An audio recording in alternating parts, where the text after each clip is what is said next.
In this tutorial, I'm going to show you how to sign into Peacock TV on your PS5.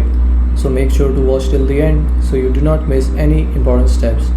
So first, open the Peacock TV app and wait for it to load.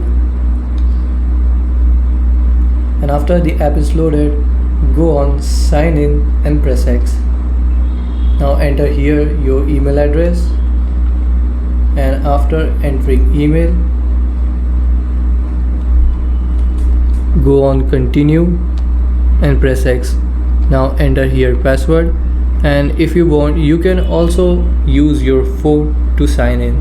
Here if you go on activate on your phone and here press X, and now you can go on this website peacocktv.com/tv/ps.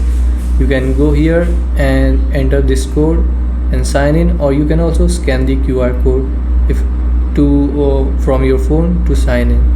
After you have entered email address and password, go on sign in and press X, and if it's correct, your email ID and password, you will be signed in.